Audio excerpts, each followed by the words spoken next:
केवल हमें दे दे, हमारे अनुसार चले, अगर डिप्रेशन न दूर हो जाए तो बताओ।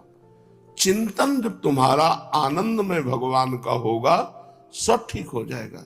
भगवान का चिंतन नहीं करोगे तो किसी औषधि में इतनी ताकत नहीं कि तुम्हारे चिंतन को बदल सके। यदि तुम्हारा भगवत चिंतन शुरू नहीं हुआ और जागतिक चिंतन रहा तो अंतिम निर्णय यही है, आत्महनन गति जाए। जो सुसाइड करने वाले की दुर्गति होती वही दुर्गति उसी होगी। हो सकता है वो इसी लक्षण में पहुंच न पाए। सोअति निंदक मंदमति आत्महनन गति जाए। वो निंदनीय है, वो मंदमति है, वो आत्महत्यारा है जो मनुष्य शरीर पाकर व्यर्थ का चिंतन करता है, भगवान का चिंतन नहीं करता। अब ऐसे ऐसे डॉक्टर हो गए हैं। एक आए थे बहुत ही कमजोर स्थिति में, उनका हमें डॉक्टर ने बताया 3 बार हम ब्रह्मचर्य नष्ट करते हैं रोज, तो हम कफन तैयार कर लो, आगे की जो स्थिति आएगी वो कफन वाली आएगी, दूसरी तो है नहीं। कितने मूर्ख हैं, अपने को डॉक्टर समझते हैं। ब्रह्मचर्य का नाश करने वाला कैसे स्वस्थ हो सकता है? ब्रह्मचारी है, कोई रोग हुआ है प्रारब्धवशात, औषधि का सपोर्ट कीजिए, फौरन ठीक हो जाएगा। नहीं ठीक होगा तो और कोई भी रोग उसे परास्त नहीं कर सकता। अब छोटे छोटे बच्चों से लेकर सब ब्रह्मचर्य नाश, तो संयम नहीं, कोई नियम नहीं। दिनचर्या कै बजे उठना है, व्यायाम करना है, दिनचर्या में हमें संध्या करना है, तर्पण करना है, नाम जप करना है, नाम कीर्तन मंत्र जपना है, कोई नियम नहीं और कोई सदाचार नहीं। अपवित्र भोजन, अपवित्र विचार, अपवित्र चिंतन, अपवित्र क्रियाएं, तो परिणाम डिप्रेशन, परिणाम ओवर थिंकिंग इतनी बढ़ जाती है, वो परेशान हो जाता है, मन उसे परेशान कर देता है। बुरी दशा आने के पहले बुद्धि बदली जाती है और कुछ नहीं होता। बुद्धि निगेटिव हो गई, बस वो अपने आप बैठे जलेगा बिना आग के। जिसको विधाता दुख देते हैं तो पहले बुद्धि को भ्रष्ट कर देते हैं। जेका विधना दारुण दुख दीन, ताके मति पहले हरिलीन, बुद्धि हरण कर लेते हैं। इसलिए ही सकल सुखेभ्या सुत्तमम भक्ति सौख्यम। इस संसार में कोई सुख नहीं है, अगर सुख है तो भगवान की विशुद्ध भक्ति में। वो भक्ति की पराकाष्ठा श्रीधाम वृंदावन में प्रेम, प्रेम भक्ति। 2.5 आखर प्रेम के पढ़े सो पंडित होए।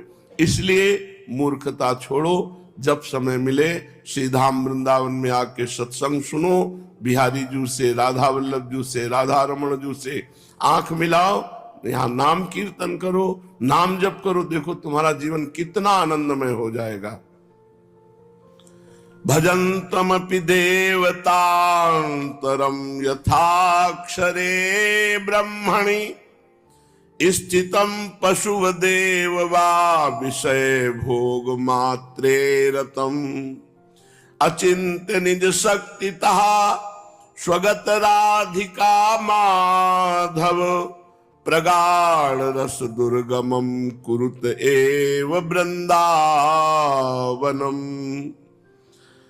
अन्य देवी देवताओं की उपासना से तुम्हें विशेष लाभ मिलने वाला नहीं।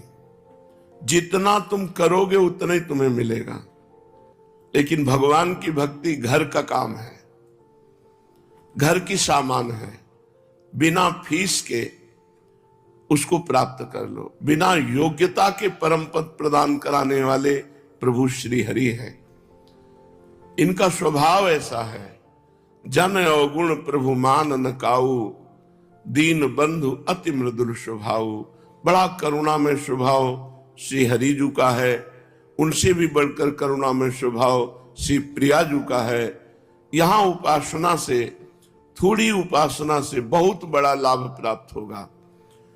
अन्य उपासनाओं से सेवक जी भी महाराज ने कहा है कि चलत पूंजी सीखोए, श्वास रूपी पूंजी खो करके इस संसार से जाना पड़ता है। अन्य देव सेवी सकल चलत पूंजी सीखोए, चलत पूंजी सीखोए, रोए जख देव से गवावत, सोई छपत सब रैन, जोई कपि समझु न चावत, भोई विषम विष विषय, कोई सतगुरु नहीं लाधा। सतगुरु की प्राप्ति ना होने के कारण वो अन्य देवी देवताओं में अपने चित्त को लगाते हैं और सकामता पूर्वक कामना पूर्ति के लिए भाव करते। पूर्ण हो गया तो और आसक्त हो गए और ना पूर्ण हुआ तो अश्रद्धा हो गई। पर प्रभु श्री हरि ऐसे नहीं। कामना करोगे, अगर उस कामना से आपका मंगल होना है तो पूर्ण करेंगे, नहीं तो चाहे जितना करो वो पूर्ण होने ही नहीं देंगे। वो आपका मंगल चाहेंगे। मंगल भवन अमंगलहारी, भगवान मंगल भवन है। इसलिए श्रीपाद प्रबोधानंद कह रहे हैं कि अन्य किसी देवी देवता की तरफ चित्त ना लगाकर मात्र श्री राधा माधव के चरणों में चित्त लगाओ। निर्विशेष ब्रह्म में जो निष्ठावान पुरुष है वो जिस मोक्ष सुख को प्राप्त करते हैं, इस प्रेम सुख को प्राप्त करने वाला उस मोक्ष सुख को भी त्याग देता है। इसलिए उधर भी निर्विशेष ब्रह्म में भी वेदांत में भी चित्त वृत्ति मत लगाओ।